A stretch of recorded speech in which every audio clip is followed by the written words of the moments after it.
How is it possible that gender ideology is now part of laws? It's something that is beyond our comprehension. Who promotes the LGTB agenda in the UN, in the EU, and other bodies? How much money, how many created interests lie behind this? In order to unveil this strategy, no one is in a better position than Rubén Navarro. He's a lawyer specializing in human rights. He's got a master's in business law, and he's diplomatic attaché of the representation of the church in Geneva. He's been the director of ADF International in Geneva, and he works with diplomats, legislators, and NGOs to promote freedom of religion, life, marriage, and family against threats such as the lobby of gender ideology. So we thank Rubén Navarro for his testimony and his words. And of course, later on, you will be able to ask any questions you will. Rubén Navarro. Muchísimas gracias, Alfonso.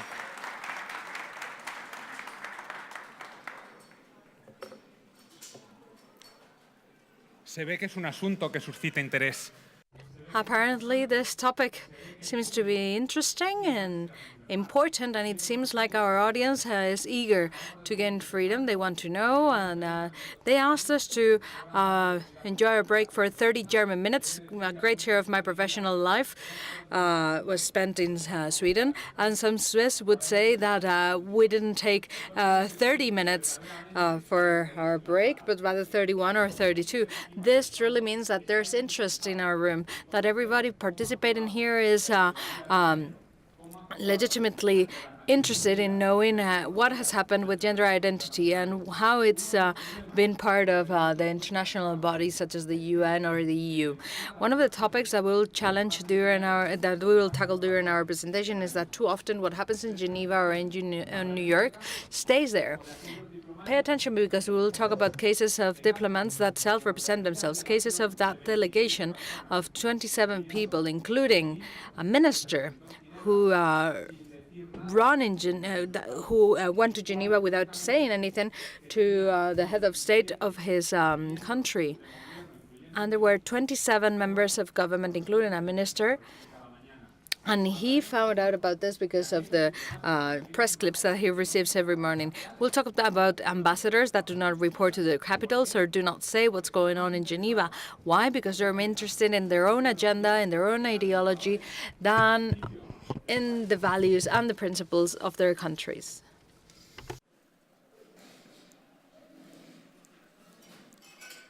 Vamos a hablar de la familia en los tratados internacionales. We're going to talk about family in international treaties, gender ideology, and LGTB agendas. And we'll talk about the Istanbul Agreement, and we'll talk about the Human Rights Committee, which is the entity that monitors one of the treaties in Geneva. Then we also talk about the international principles about LGTBIQ+.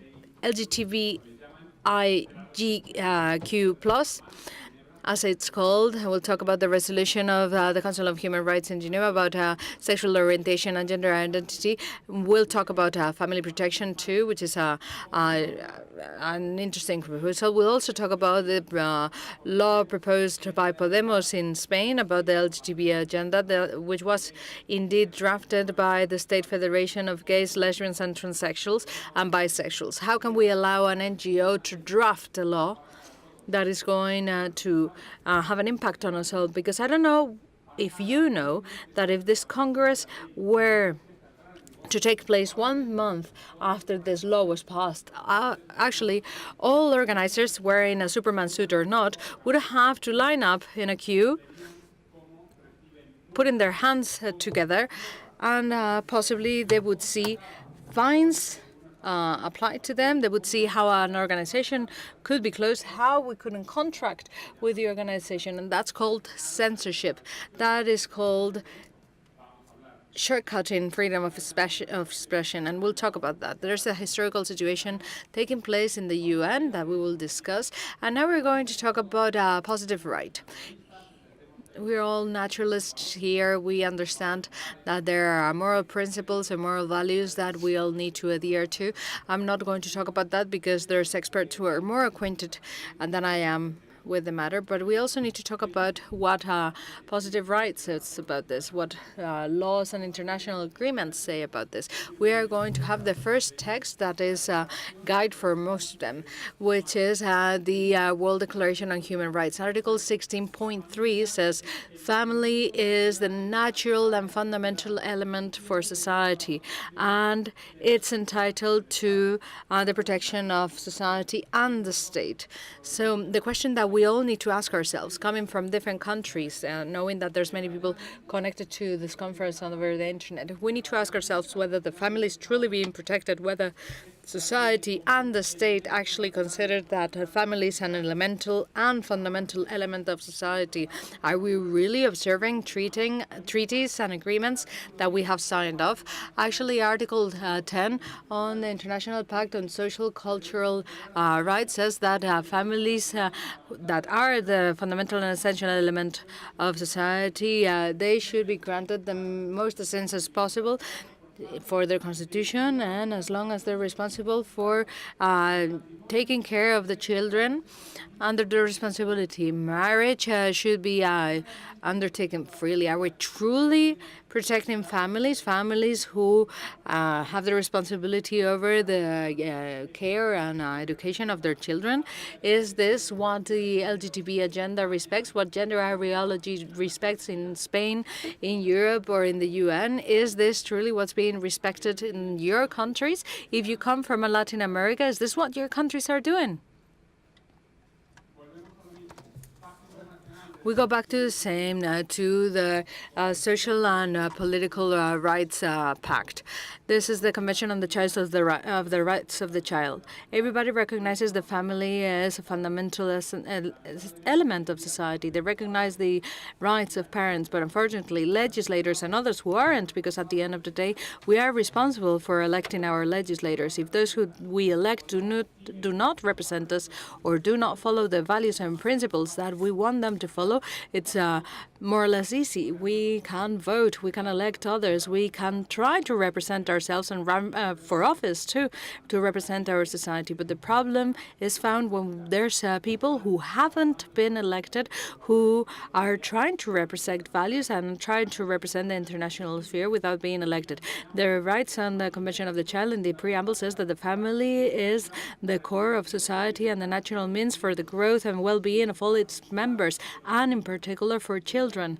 It must receive the protection and assistance necessary in order to fully assume its responsibilities within the community. Is this related to what's really going on in Spain and in other countries that do not allow for any type of right for parents, who want this to change completely, that consider that parents are just the procreators that subsequently don't bear any responsibility in the education of their children? We can talk about the UN, for instance.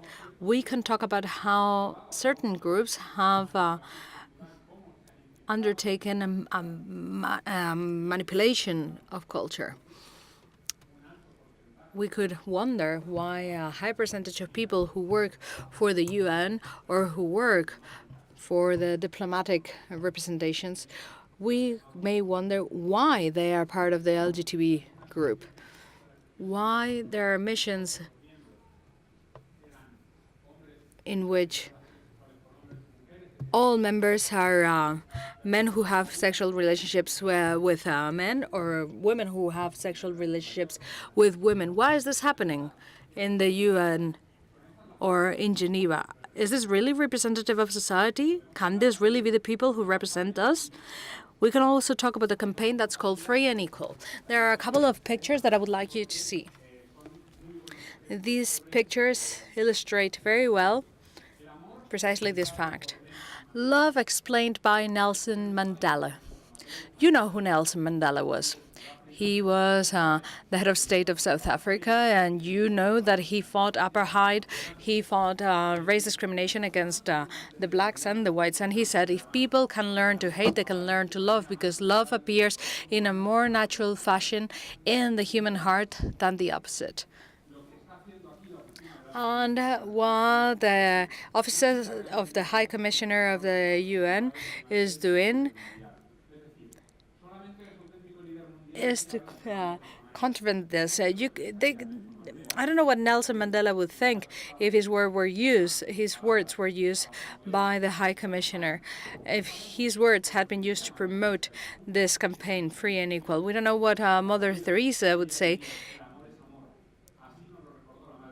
Mother Teresa said, love is love, and if we don't have peace, it's because we have forgotten that we belong to one another. And she's presented not as a Catholic religious woman, but rather as a spiritual leader and Nobel Prize. That's how she's presented in this campaign. Why do you think there is a black crow on the top of this picture? What could that mean? Well, I leave that to the free interpretation of our very intelligent audience. Images are also very important. Esta campaña de libres e iguales. Let us go back to this campaign again, free and equal. It's a campaign about public education which is unprecedented in the United Nations to foster the equality of lesbians, gays, bisexuals, and transgender. The official program indicates that it will create more awareness about the violence and discrimination of the homophobic and transphobic kind, and will promote the rights of LGTBI people. I know many people who are working in the UN offices in Geneva. I've been there for 7 years working with them, and they do have opinions that are against this type of campaigns. How many of them can speak up?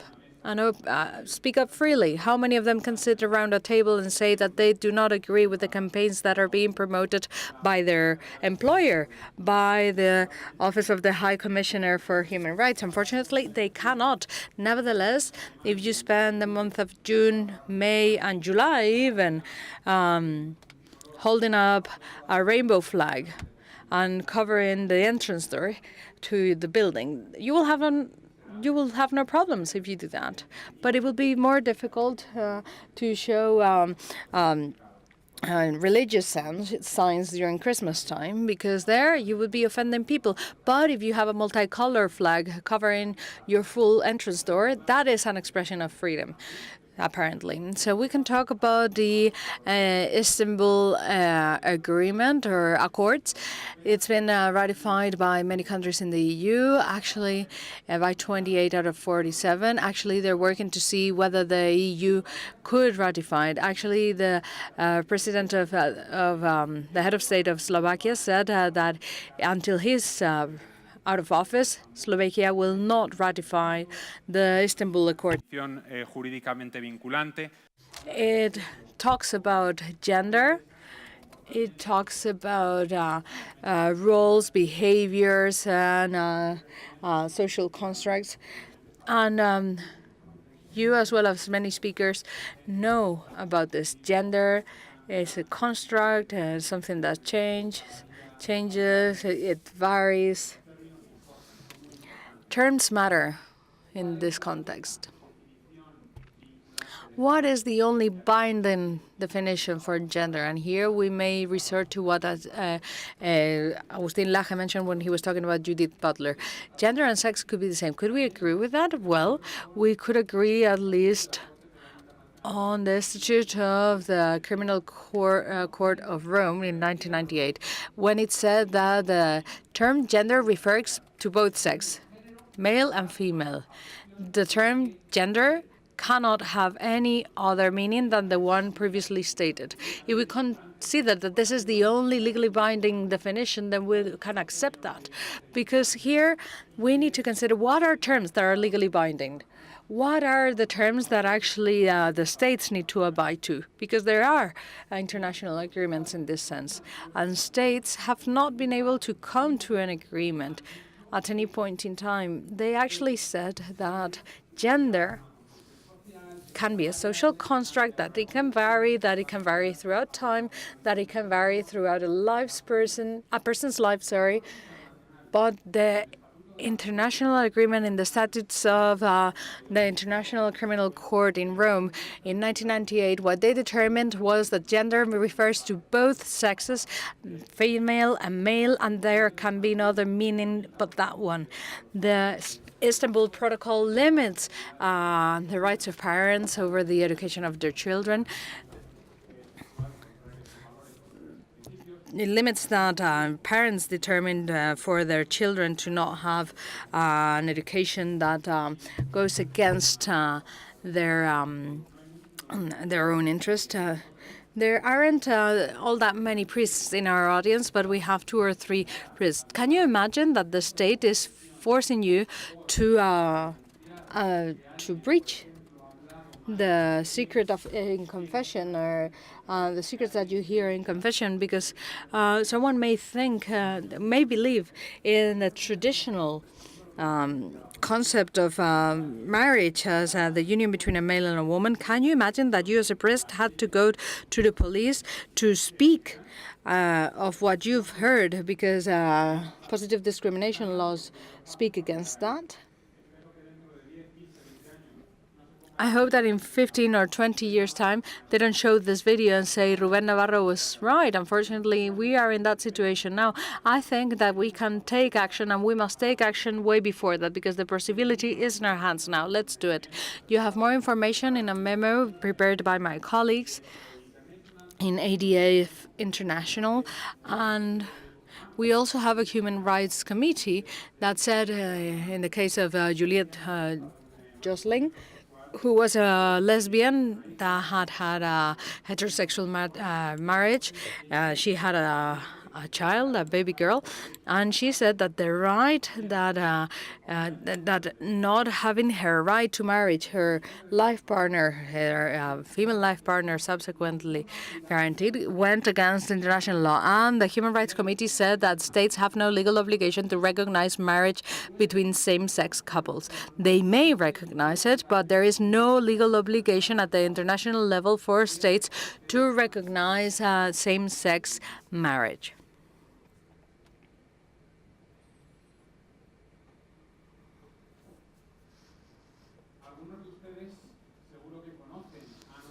I'm sure that many of you know or have heard or have read the Bible of LGTBI plus rights, the principles of Yogyakarta. Talking to many people, I have realized that they thought that these principles were binding, that these principles arose from an agreement between states, and that's false. The Yogyakarta principles were created in a meeting that took place in Yogyakarta in Indonesia in 2006, including 29 specialists. And by the way, there's a larger audience here, and many more follow us on the internet. So 26 experts met in Yogyakarta in Indonesia in 2006, and they came up with a text that intended to point at some international obligations from the legal standpoint, and they drafted it and in a way that could be perceived as legally binding. But don't be fooled by this. The Yogyakarta principles do not arise from an agreement between states. They're not legally binding. Yogyakarta principles were not created through an agreement among states, which are the only ones that can take action in international law and that can reach agreements that will be mandatory for its citizens.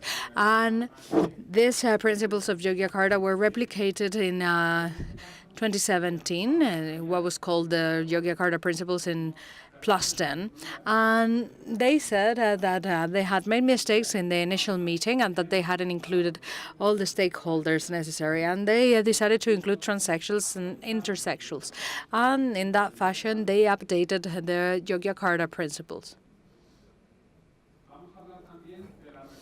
We are going to talk about the resolutions of the Council on Human Rights about sexual orientation and gender identity. Here, there is a consideration that we need to bear in mind. The first objective was to fight violence and discrimination, but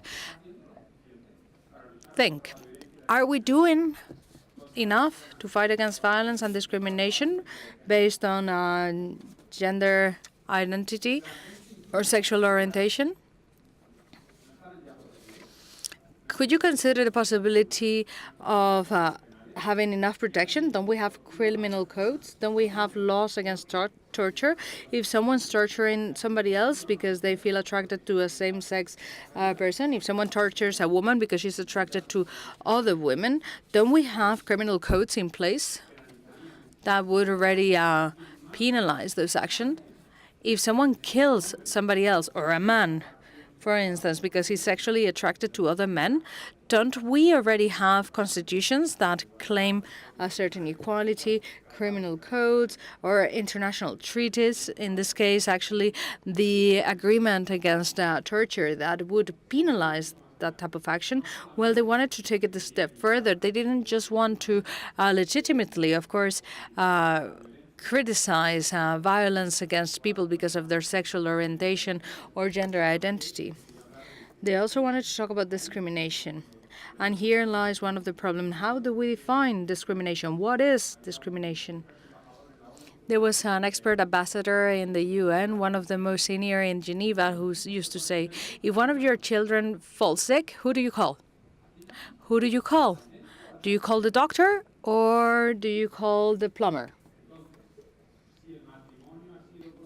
So if marriage has been historically protected because it supports society, because it's the best place, as international law and natural law say, because it's the best place for children to develop, why do we have to accept that we consider that we call a marriage, or that it's considered a discrimination to not call marriage the union between same-sex people? That would be a legitimate question that we could ask ourselves. Obviously, the strategy was different.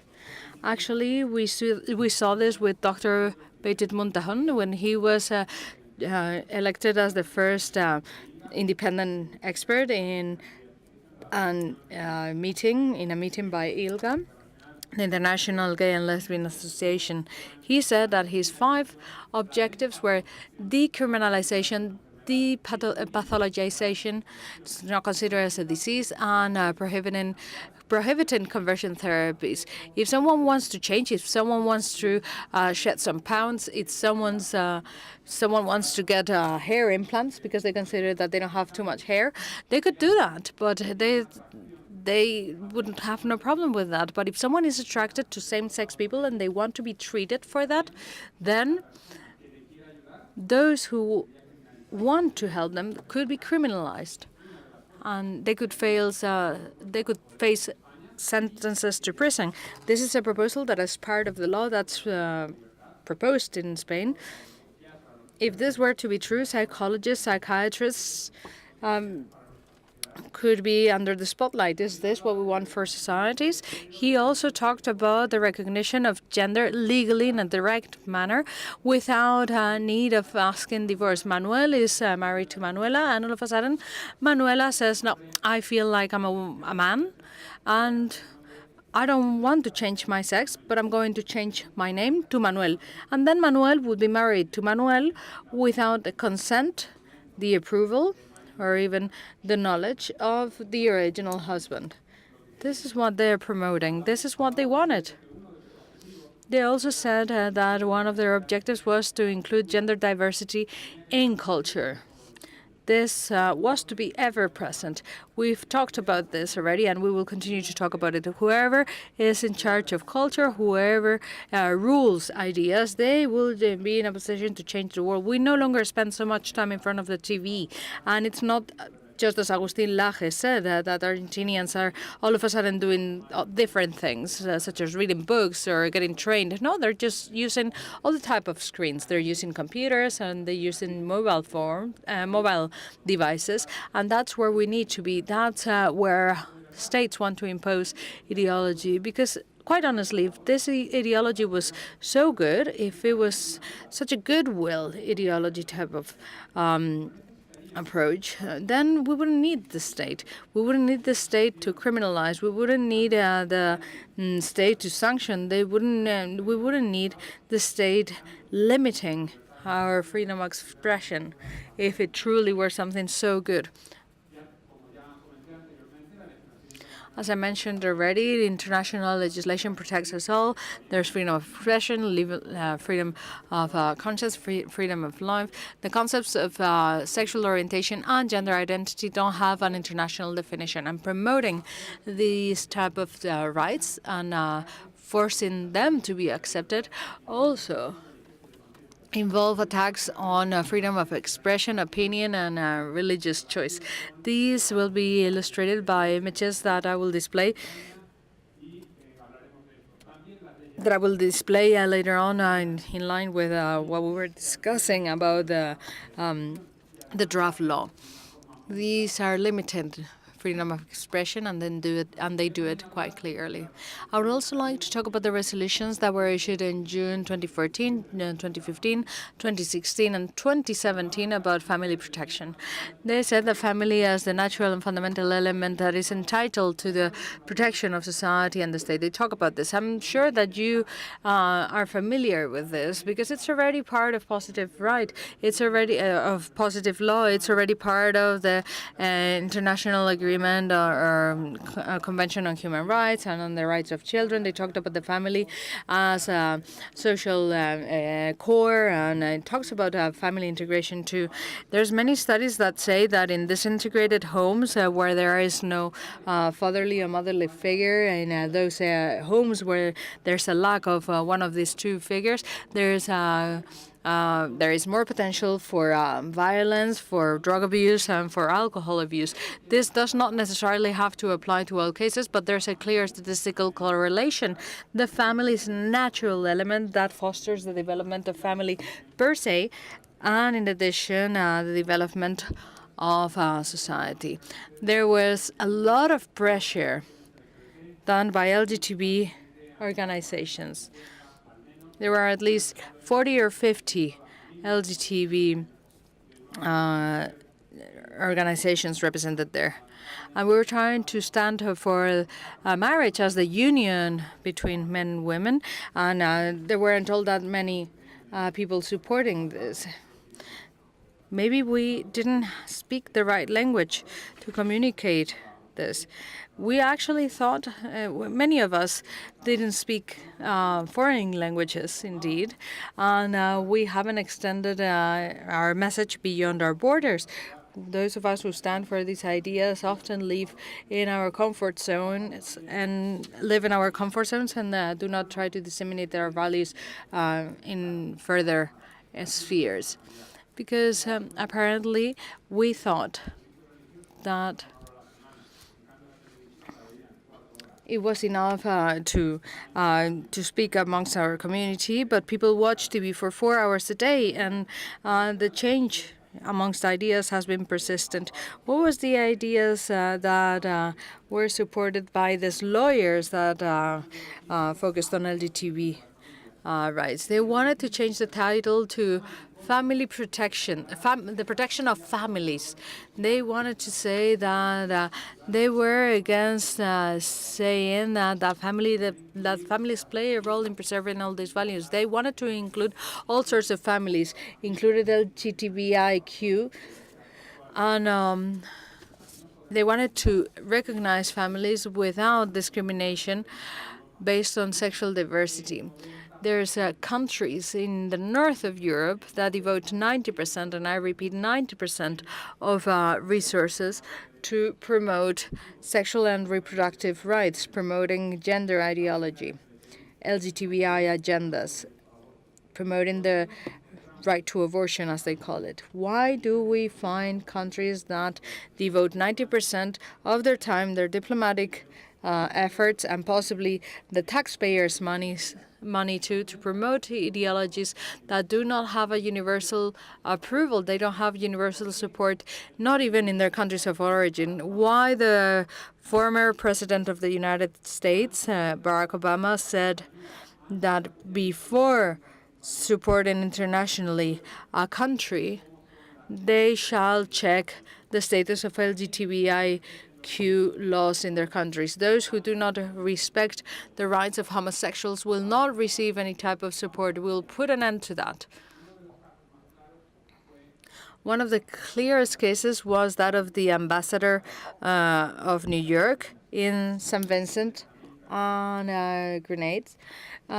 It's a country with 70,000 people. He arrived to the UN and he said, "I'm sorry that I come here on my own. Normally, delegations include between 10 and 30 people." And he was there on his own. And he said, "I apologize. Geneva is really expensive. We cannot have representation here. We're represented in New York, but not in Geneva. We have suffered enormous pressure. And unfortunately, the figures that show the worsening of education, the figures that show that there's lack of investment in infrastructure or in medicine, the figures are terrible. And right now, this person is the Minister for Foreign Affairs of his country. At that point in time, he was the ambassador for the UN in New York. And he got there and he said a percentage of our GDP, between 70 and 80% of our GDP, has been reduced. Why is that? Well, because we will not abide by the requests of a certain Western country. He didn't name it, but there was no need for that. There is a certain Western country that says that if we don't follow those laws, if we don't do as they will, then they will ban trade for our main product, which is bananas. This made education go down, infrastructures be weakened, and hospitals be empty of drugs. And when people ask me, are they really imposing their LGTBI and gender ideology? Yes, in a very easy way, the money way. That's a way to impose your agenda, your LGTBI agenda. And this matters. It matters to us all.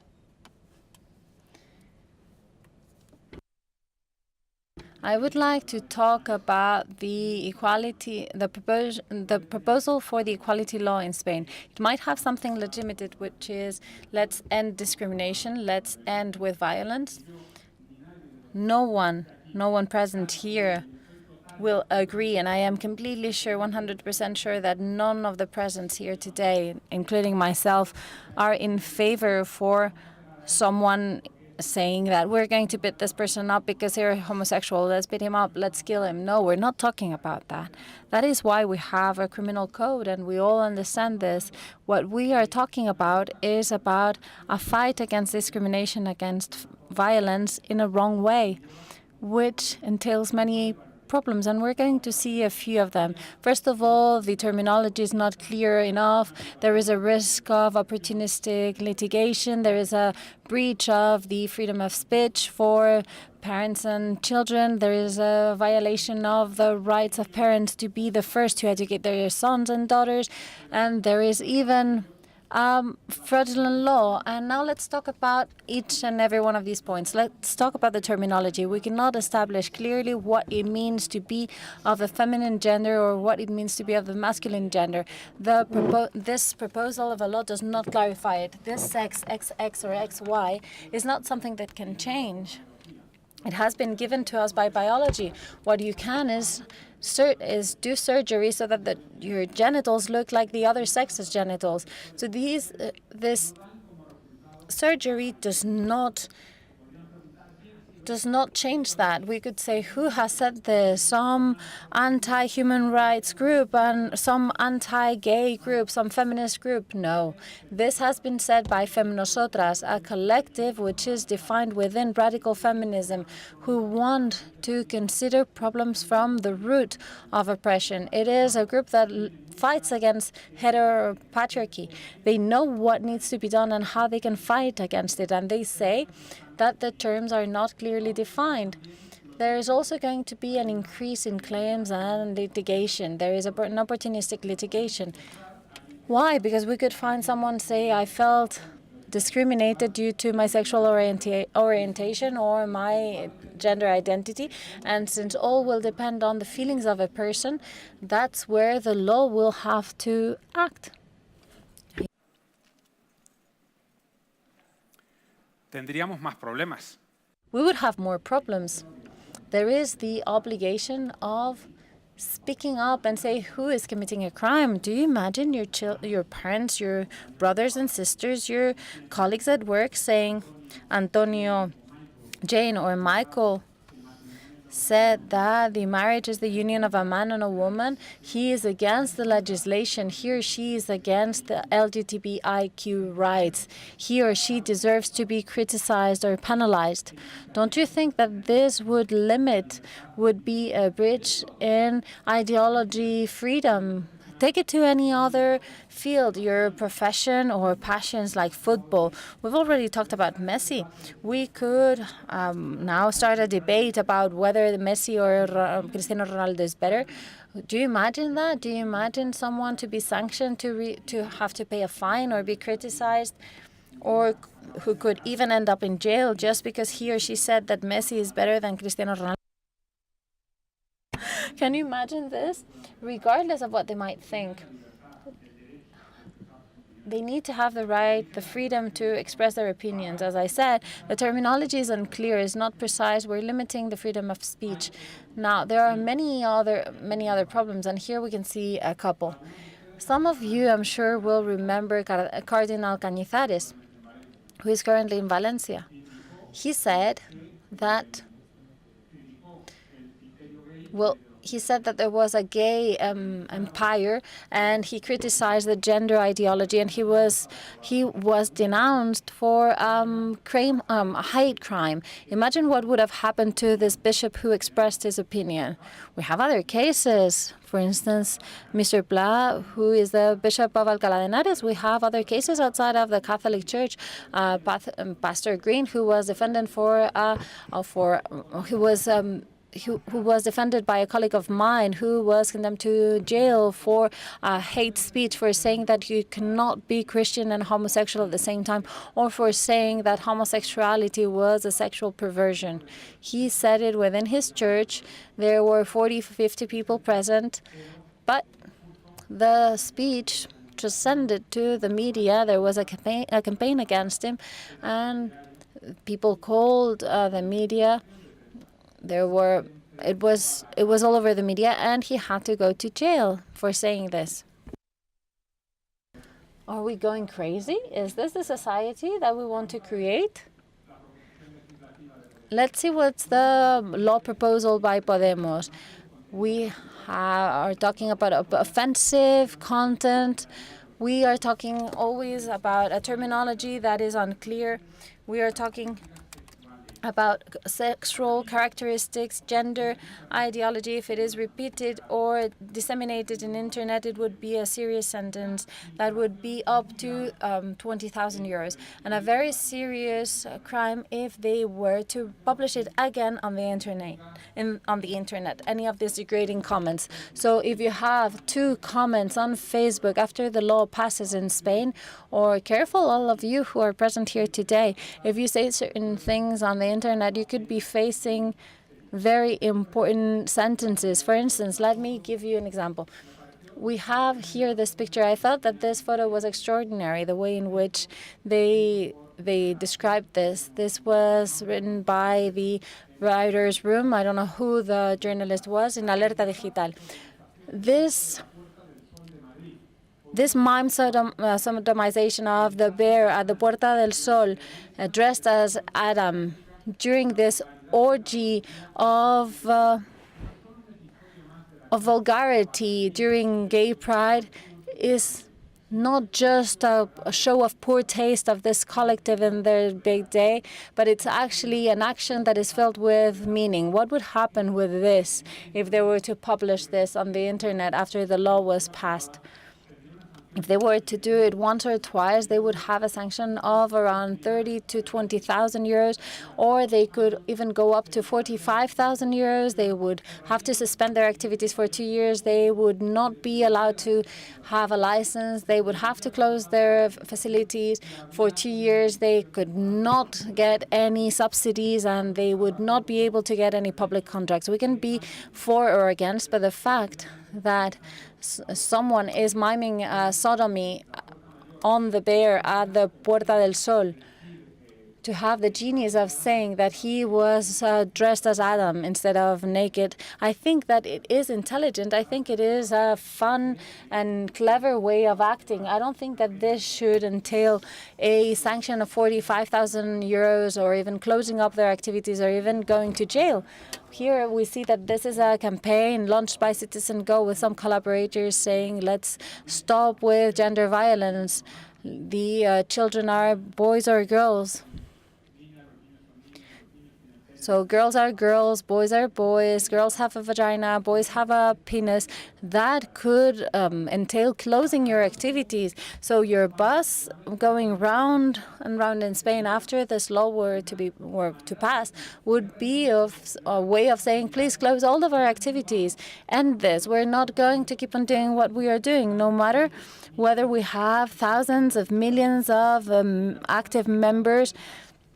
People who have realized that the king is naked, that the emperor is naked, and that this doesn't make sense. If the law is passed, they can close Citizen Go, Hazte or any other group that is publishing on the internet 1, 2, 3 posts or opinions or comments such as these.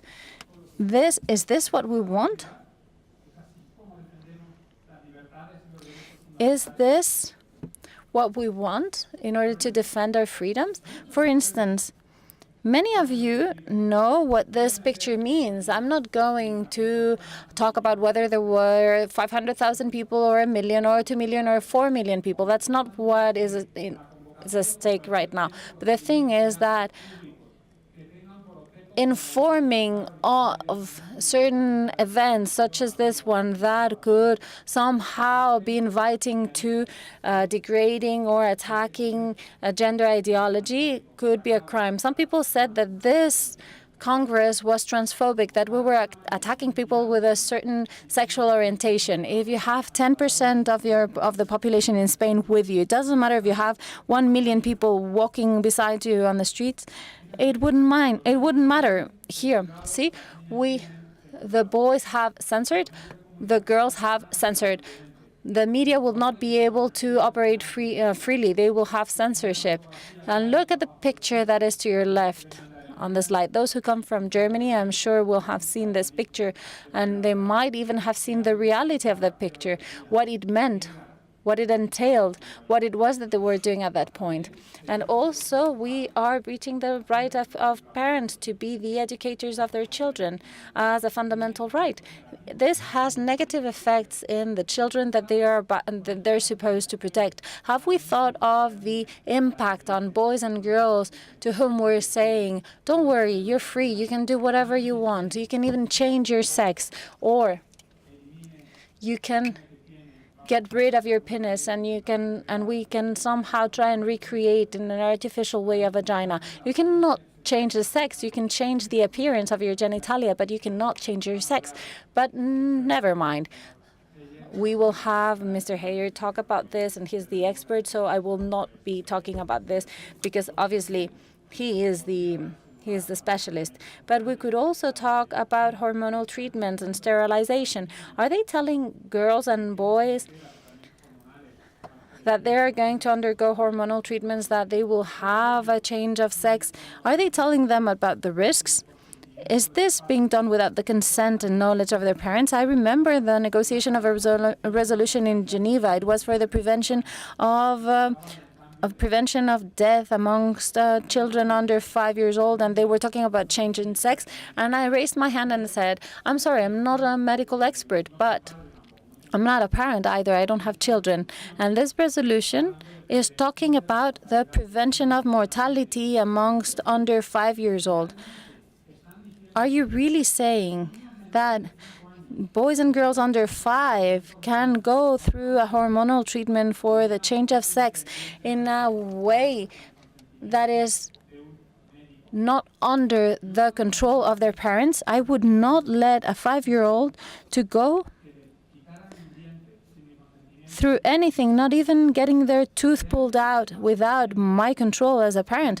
Are we really saying that a 5-year-old is going to be able to go through a transition, a change in their genitalia because they think it's better for him or her to appear as a boy or a girl without their parent, his or her parents' consent? I'm talking about the UN 5 years ago. This could happen in Spain as well. This is part of this gender ideology.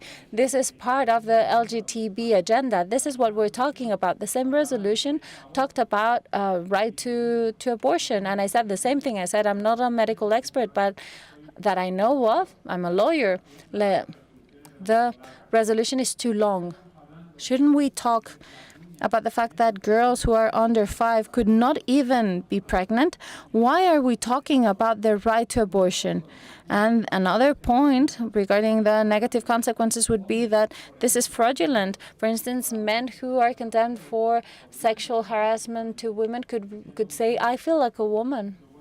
I am going to a women's prison. What would you think about that? How would women react to this? What would they think about this? We could also talk about the modifications that the Partido Popular asked. Why do they put this at the same level? Yogyakarta, as we know, are the conclusions of the reunion of some experts amongst friends at the same level as the Spanish Constitution or the Universal Declaration of Human Rights or the Treaty of the EU. Because in Spain, they're also promoting LGTBI agenda. You need to understand that appealing before the Constitutional Court any law is complicated, but we know that all of these laws are considered new legislation to pave the road towards equality. The last point I want to talk about is the historical situation at the UN, international organizations. What can we do to defend marriage and to defend family? What haven't we done? Where have we failed? Where have we had problems? Why are we in the situation we find ourselves right now? Well, because we weren't there, we weren't present. Those who promoted this gender ideology, the LGTBI agenda, have won because we were not present, because the opposing party was not present. That's what happened to us. We weren't there. I don't know if they won 5-0 or 6-0, but they won. Why? Because we weren't present, because we did not use diplomatic pressure, because we did not participate in the meetings, because we didn't present our shadow reports, because we haven't organized parallel events, because we didn't talk to our representatives and we didn't make them accountable of what has happened. So this is very important. And we also, all of us who are MPs, who are legislators, we need to consider this. We need to consider the values of society, moral, and we need morality. And we need to understand that our representatives are also responsible. They're responsible of our defense, and when they do not defend us, then they have to pay for it. You have to tell them we are active citizens. It could be an option to use Citizen Go or any other platform for this to happen, but you need to understand that you need to express your values and your principles. You need to understand that we have to defend the family against the attacks of the LGTBI agenda and gender ideology.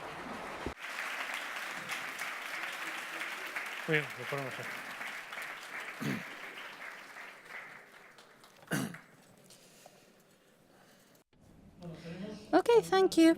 We have some questions. Isn't it very tiring to always fight against our governments? Isn't it rather that they are not ours, but rather they are just the puppets of others, such as Rockefeller, Rothschild, Morgan, and others? We need to understand who is voting, who our representatives are, who are those who are representing us. whether it is the Partido Popular in Spain or any other political party in any other part of the world. Why are we voting for them? Why are we choosing them? Who do they represent? There is a clear change. The Partido Popular in Spain has clearly changed. They appealed before the Constitutional Court the law for homosexual marriage during Zapatero's government, and now they accept it as a path towards equality. What has changed? Has the society changed? Have we changed? Who has changed? We need to ask ourselves this question, or maybe what has changed is the fact that there was a small group that was speaking, that was standing up and defending certain ideas, and then they didn't get any answer. We see that quite clearly. We were talking about the orange bus. We are breaching the freedom of speech in a clear way. Why weren't citizens in the streets criticizing that this freedom of speech was being attacked in such a clear way? This was something necessary, and it was not done. So we have to think about it. We need to think how we are acting in an individual manner with our votes, with our day-to-day decisions. Yes, but the question has to do not so much about the parties, but Rockefeller, Morgan, Rothschild, these economic brains and the big corporations, which in the end are the ones that move and control governments as puppets. Yes, we could ask ourselves why there are representatives of civil society, why during the negotiations of the UN resolutions there are 40, 50 representatives of LGTBI organizations, and why there are only a few representatives of organizations that have a classical vision of family, such as the one that we have of a father, a mother, a man, and a woman. Well, very often it's due to a lack of financing. We have a lot of representatives here. I've been talking to some of them, and some of them say, I would love to go to Geneva, but we don't have the money. We don't have the possibility of going to Geneva, paying for very expensive hotels, paying for the trip. We don't have that. But the others do have that possibility. So, yes, they are representing because they have the capacity, because they have the financial means to do it.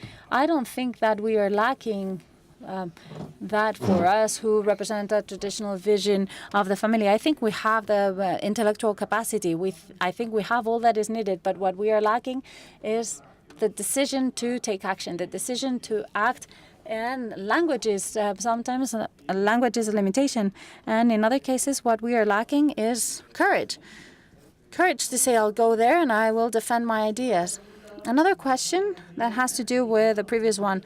They say, well, this is a vicious circle because those who make the laws are the political parties, and most political parties in Europe have bought the Istanbul Protocol, the Yogyakarta Protocol, so they are in agreement with this gender ideology. Maybe Gabriele Kubi could give us a different perspective because she represents the alternative in Germany. But there are no political parties in Europe that really defend the family before the LGTBI attack. So if it is the political parties, including the ones to the right, are the ones defending this, there's nothing we can do. I think that it's all part of the same strategy. We would have to have a fight in the media. We, the civil society, we need to educate society. We need to educate the people. We need to start a grassroots education. We also have to legally train those who are taking decisions. So there have been many cases that I cannot really tell you about because I have to be discreet about it, or because I don't have the time either. I cannot tell you, but there were some diplomats who would come and say, oh, this is a comprehensive sexual education. So it's all families, regardless of their sexual orientation, that needs to change. I'm talking about an important African country, and I told him, no, this is a mistake. Who gave you these data? And he gave me the name of a Western country. They had studies, and they said, we have to promote this. Didn't they tell you what this means? So what I did was enter the website of the ministry of his country, and we found what was there. So he was really he was horrified. He said, "This is pornographic," and I'm talking about the fact that he was being manipulated. He was a legitimate representative of an African country, and he was being manipulated. He knew what his values were, but what he didn't know what the terms were. So we need to work with terminology. He needed to have clarity. He needed to understand what the impact of a certain agenda would be. He thought that everyone was good and nice and that they had good principles, but it was not the case. So he was not manipulated because I, a representative of an NGO, talked to him, but there were only 4 or 5 conservative NGOs working, but there were 50 or 60 liberal NGOs that were giving the opposite message. So what you have to do is become their friends. You have to have a good relationship, and you can start changing everything from the grassroots. Okay, and a last question. The society seems to be asleep, at least the Spanish society. Many families in Spain in the last year had not realized that there are laws in over 11 regions in Spain where they want to take the right of educating their children from them. And many Spaniards had not known until the Hazte Oír bus appeared, had not known about this. And the Hazte Oír bus, with their campaign, with their message, the boys have a penis, the girls have a vagina, was aggressive. And that it was hate speech. Doesn't that prove that civil society is asleep, that they haven't found out yet what is going on? Yes, completely, Alfonso. Civil society is asleep. They're in a slumber, and I can see it with the elderly. Some people close to me who say, well, it's a pity. I don't understand society anymore, Rubén. I don't know where it's going. It must be because I'm getting older. And they think that it's just because they're getting older. They don't understand society because they couldn't adapt to certain changes instead of asking themselves, well, even if I didn't have studies, or even if I didn't have the chance of going to the university, or maybe they even went through a civil war that did not allow them to write and read as they should, they don't ask themselves, is this really fair? Is what our political representatives are proposing to us is correct? So we have to have the society awaken. And you can only do that with campaigns, public campaigns. You can do it with a bus, obviously, or with a plane as well.